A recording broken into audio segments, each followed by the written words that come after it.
and good Monday morning. It is July 1st. Bunny, bunny, or rabbit, rabbit, to those of you who believe it brings you good luck. I say that every morning on the first day of the month. Maybe I'm a weirdo. Maybe you're weird like me. I don't know. Thank you for tuning in for our KHOU morning news update. The way this works is we're just going to have a conversation about some of the big stories that you're talking about, what you're clicking on our Facebook page and on KHOU.com.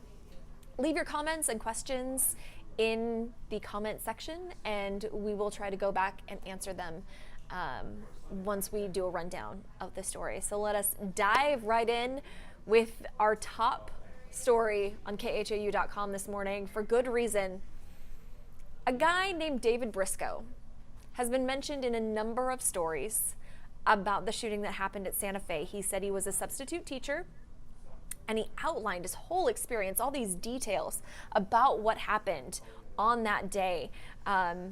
Publications like Time, the Wall Street Journal, CNN, they all talked to him. CNN even described his heroism as he ordered students to get down and kept them protected until police came. And looking at Santa Fe a year later, the Texas Tribune also talked to him for about 31 minutes, and then they did what all journalism outlets should do. They contacted the school district to confirm that he worked there. And they learned he didn't. There was no record of a David Briscoe. The school district says he was never a substitute, he was never a teacher, he wasn't there the day of. So this man has just been making up this whole story about being at Santa Fe when that shooting happened. The school district, this is a statement from them. We are extremely disappointed that an individual that has never been a part of our school community would represent themselves as a survivor of the mass violence tragedy that our community endured. The situation illustrates how easily misinformation can be created and circulated, especially when the amount of detailed information available is limited due to the still ongoing investigation. I mean, absolutely unreal. You see this community, that extended so far beyond just Santa Fe, hurt and in pain after this shooting happened last May.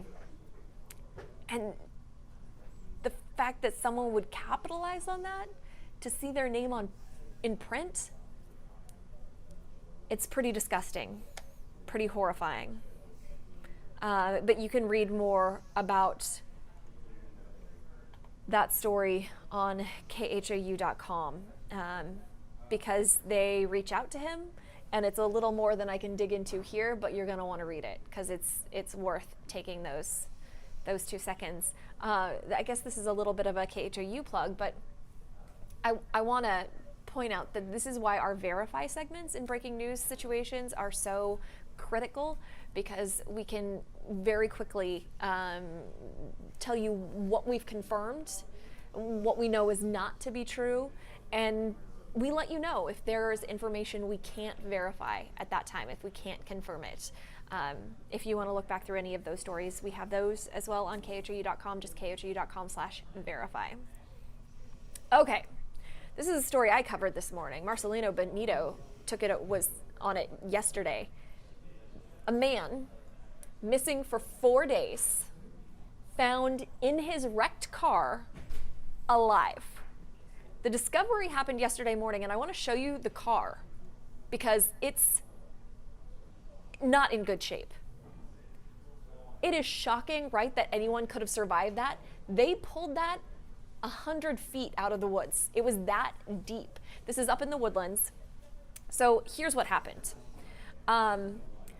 Jose Velasquez was drinking with his fiance downtown Wednesday night.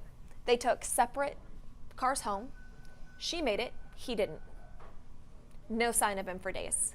And this crash was so far removed from the roadway, you couldn't even see it. So Sunday, Texas Equisearch crews are making the rounds. Actually, they were minutes from giving up, and they found him.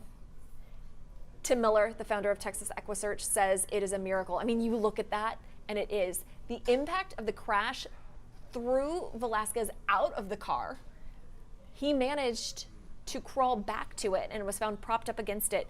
He has a couple broken ribs, punctured lung, severely dehydrated, as you might imagine, what the past 4 days have been like temperature-wise. Yeah, there's been some rain, but it's still Houston heat. And for 4 days, he didn't have food or water. So he's being treated at Memorial Hermann in the Woodlands, but he's expected to be okay. He is in serious condition, though. A funny aside to this is that when paramedics finally found him, he apologized for smelling. Can you imagine? Just the will to survive in that man, and I bet his fiance is very, very happy that he is in recovery and will be home soon.